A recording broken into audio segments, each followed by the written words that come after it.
Good evening everyone. Magtest lang tayo ng unit na binili ni Sir from Indangan, Davao City. So ang binili ni Sir is WE Block 17 na Gen 5 na tan. At palalagyan niya ng high impact hammer roller. So tamang-tama, matetest natin yung version 2 ng high impact hammer roller natin, mas pinatibay. So kung yung dating version is, ayan, makikita nyo, ito yung bagong version. So ayan, pasensya na sa daliri. So meron siyang kanal. So ayan. So mas makapal yun na nakakapit dito sa shield niya, dito sa yung stopper. And then yun, compared dun sa dati na wala ito. So makikita naman. So ayun. Compared dun sa dati na wala yung parang kanal na yun. So ngayon pinatibay palalo ng maker yung high impact hammer roller natin. So version 2, i-test natin. I-install muna natin sa unit ni Sir from Indangan, Davao City bago natin i-test. So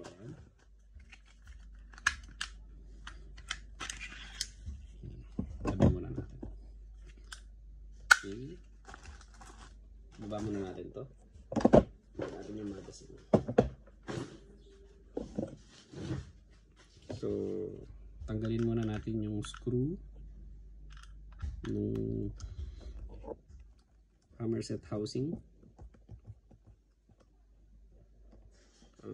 Gaya nga ng lagi kong sinasabi, self-locking screw to, hindi nyo kailangan ng Loctite at saka i-over torque pag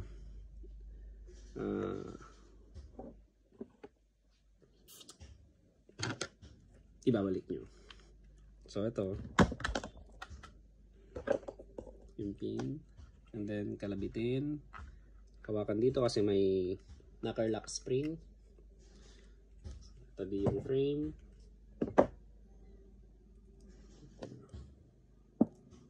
So yan. Then tanggalin yung sear pin.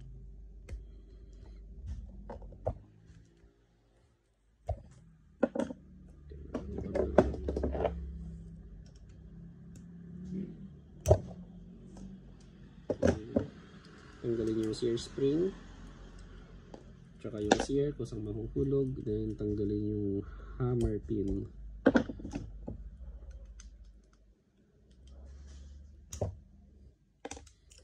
Then matatanggal yung hammer roller, hammer spring, tsaka yung knocker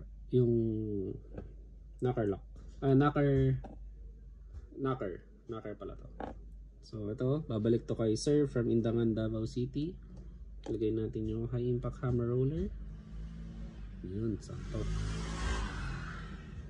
And then lagay natin yung knocker, yung hammer and the hammer spring. Yan. Yan. So gumagana pa rin. Lagay natin yung sear spring. Yung sear spring and sear pin.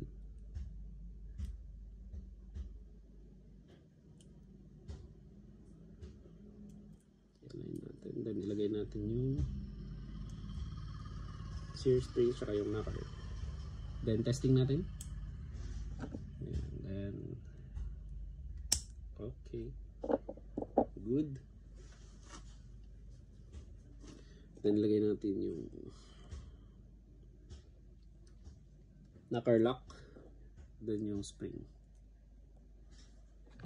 and then balik natin sa frame.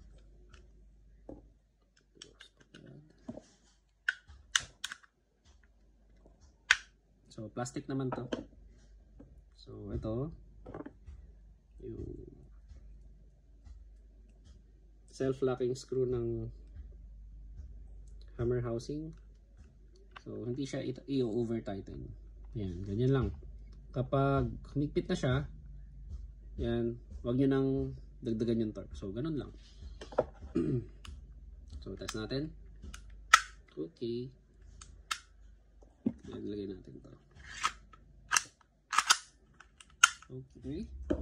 Then, of course, hindi makukumpleto itong video natin kapag walang test video. Pag walang actual test.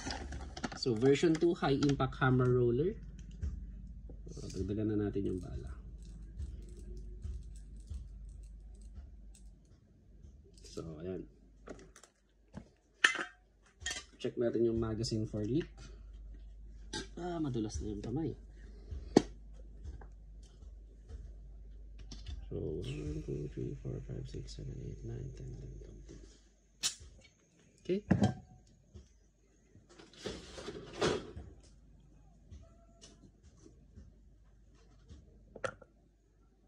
So, testing natin.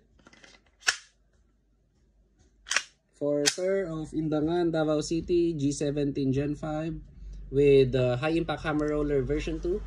Firing. Okay. So, ayan. Thank you very much, Sir of Indangan, Davao City.